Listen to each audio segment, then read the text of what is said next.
wabarakatuh. Perkenalkan, saya Fitria Bukti Nur Handayani, mahasiswa PPG Prajabatan dari Universitas Muhammadiyah Surakarta.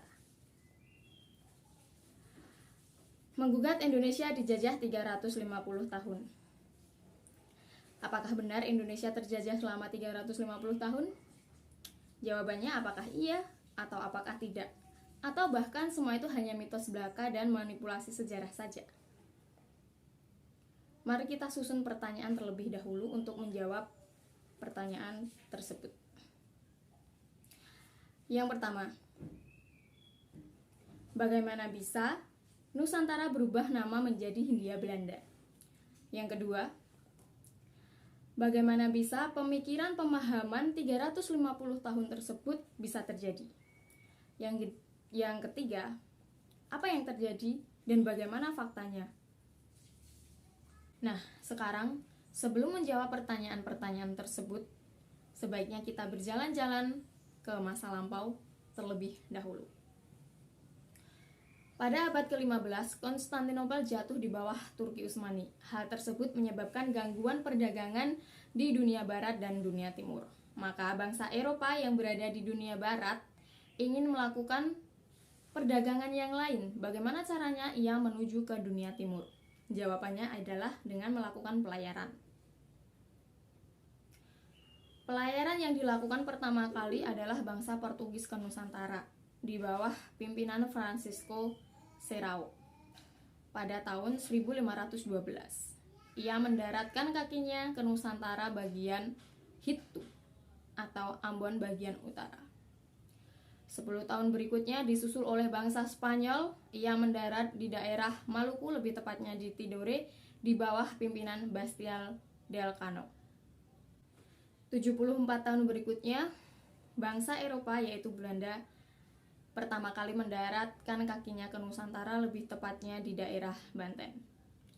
Tahun 1596 di bawah pimpinan Cornelis de Houtman.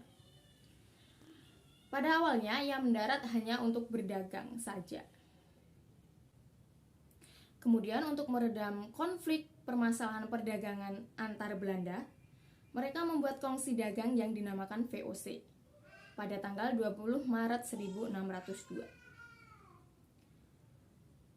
Itulah sejarah singkatnya bagaimana bangsa Eropa datang ke Nusantara. Pada awalnya bangsa Eropa disambut baik kedatangannya oleh Nusantara, tetapi semua berubah ketika persaingan dagang merajalela.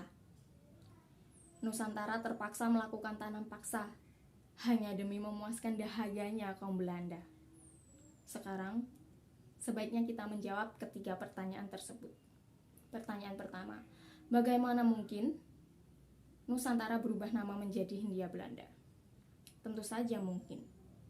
Karena setelah VOC diberlakukan dan aturan-aturan diberlakukan sejak tahun 1602, aturan-aturan VOC mengikat warga lokal Nusantara, sehingga nama Nusantara pun berubah menjadi Hindia Belanda. Sekarang pertanyaan yang kedua. Bagaimana pemahaman pikiran 350 tahun bisa terjadi? Tentu saja terjadi. Karena yang pertama, buku sejarah saat kita belajar terdahulu tidak ada perubahan-perubahan, tidak ada perkembangan. Dan yang kedua, sejak kita dari SD bahkan sampai SMA, kita selalu dicekoki-cekoki sejarah yang isinya 350 tahun terjajah. Tidak ada perubahan sama sekali. Kemudian yang ketiga, pidato yang dilakukan oleh Presiden Soekarno sebelum melakukan dan membacakan teks proklamasi. Pada pidatonya, Presiden Soekarno mengatakan bahwa telah berpuluh-puluh tahun Indonesia berjuang untuk kemerdekaan tanah air. Bahkan sudah beratus-ratus tahun gelombang aksi kemerdekaan demi kemerdekaan Indonesia ada naiknya dan ada turunnya. Padahal sebenarnya pidato ini digunakan sebagai pemantik rakyat Indonesia agar nasionalisme dan patriotisme mereka tergugah. Kemudian berikutnya adanya perkataan dari orang Belanda. Gubernur Jenderal De Jong mengatakan bahwa kami orang Belanda sudah ada di sini 300 tahun dan kami akan tinggal di sini 300 tahun lagi. Faktanya, perlu kita garis bawahi bahwa kita akan tinggal di sini 300 tahun lagi sudah terbantahkan karena Indonesia merdeka pada tahun 1945. Fakta yang berikutnya, karena sejarah Indonesia dilihat dari proses, bukan hanya event saja. Bisa kita lihat dari kacamata kedatangan Cornelis de Houtman pada tahun 1596. Benar, jika ditarik tahun sampai 1945, maka 350 tahun Belanda datang ke sini. Datang, tapi belum menjajah. Kemudian jika ditarik tahun dari VOC pada tahun 1602 sampai 1945, maka akan mendapatkan tahun 343 tahun. Pernyataan ini tentunya salah jika 350 tahun Indonesia terjajah. Berikutnya, kenapa bisa lagi? Karena proses sejarah dilihat dari proses struktural fungsionalnya. VOC memberlakukan aturan-aturan tersebut pada tahun 1602. Maka pada saat itulah keterkaitan antara penjajahan Belanda dimulai. Maka 350 tahun tersebut dikatakan Indonesia terjajah karena melalui struktural fungsi-fungsi yang ada pada masyarakat lokal Nusantara dihapus dan diganti oleh sistem-sistem aturan-aturan dari Belanda pada saat itu. Karena adanya perubahan struktural fungsional tersebut dan transformasi struktural yang diberlakukan oleh VOC dengan adanya kolonialisasi atau kolonialisme, imperialisme, maka kronologi dari titik startnya bertemu pada tahun 1602. Dan benar, 350-an tahun Belanda datang ke sini. Lalu jika melihat dari kacamata sejarah dilihat dari proses dan transformasi struktural, kenapa masih ada bantahan? Kenapa masih tidak ada yang terima bahwa Indonesia terjajah 350 tahun? Oke, baik, di sini saya akan menjawabnya.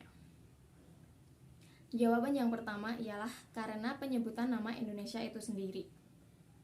Apakah ketika Cornelis de Houtman pada tahun 1596 datang ke sini, Indonesia sudah terbentuk? Jawabannya tentu saja belum. Pada saat itu masih bernama Nusantara. Jadi tidak tepat apabila Indonesia dijajah selama 350 tahun. Karena faktanya, nama Indonesia diperkenalkan pada tahun 1850 oleh James Slagon pada karyanya yang berjudul The Indian Archipelago and Eastern Asia. Tapi nama ini tidak populer dan belum populer sama sekali. Nama Indonesia populer ketika Presiden Soekarno membacakan teks proklamasinya pada tahun 1945. Jawaban yang kedua ialah menurut Kamus Besar Bahasa Indonesia arti dari menjajah. Arti dari menjajah tersebut ialah menguasai suatu negara. Padahal pada tahun 1596 ketika bangsa Belanda datang ke Indonesia, mereka belum bisa menaklukkan Indonesia sepenuhnya. Mereka belum bisa menaklukkan Nusantara sepenuhnya. Arti menjajah dari KBBI ini masih berkaitan dengan kemerdekaan atau kedaulatan kerajaan yang ada di Nusantara. Pada saat itu ketika bangsa Belanda menjajah ke kerajaan Makassar, apakah ia juga menjajah ke bagian Jawa? Jawabannya tentu saja tidak. Karena pada saat itu Belanda belum bisa sepenuhnya menguasai Nusantara. Mereka melakukan penjajahan dan masih bersifat kedaerahan. Pada tahun 1666, ketika terjadi Perang Makassar dengan Belanda, bisa ditarik garis waktunya mencapai 54 tahun, karena dari 1966 ketika pertama kali melakukan penyerangan sampai 1912 ketika kerajaan Aceh yang terakhir berhasil ditaklukkan, 54 tahunlah mereka, bangsa Belanda, baru bisa menguasai seluruh Nusantara dari Sabang sampai Merauke. Kemudian Belanda melakukan penjajahan baru sepenuhnya dari tahun 1912 sampai ke 1945. Jika ditarik garis waktunya itu selama 33 tahun. Jadi tidak benar ketika 350 tahun Indonesia dijajah, karena jawabannya menjajah, menguasai seluruh Nusantara baru tahun 1912. Jadi hanya 33 tahun Belanda menjajah Indonesia.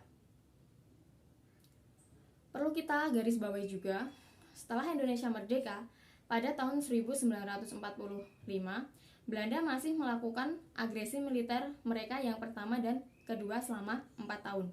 Jadi dari tahun 1945 sampai 1949. Jadi jika ditambahkan 33 tahun ditambah 4 tahun, jawabannya ialah 37 tahun. Bantahan-bantahan ini juga diperkuat oleh sejarawan-sejarawan yang ada di Indonesia. Salah satunya ialah sejarawan berdarah Belanda tetapi yang lahir di Yogyakarta, yang bernama Profesor G.J. Racing lewat bukunya Bukan 350 Tahun Dijajah. Sejarawan lain yang juga membantah 350 tahun dijajah ini bernama Asfi Warman Adam lewat bukunya Manipulasi Sejarah Indonesia. Dan bahkan sejarawan yang lain juga turut membantah.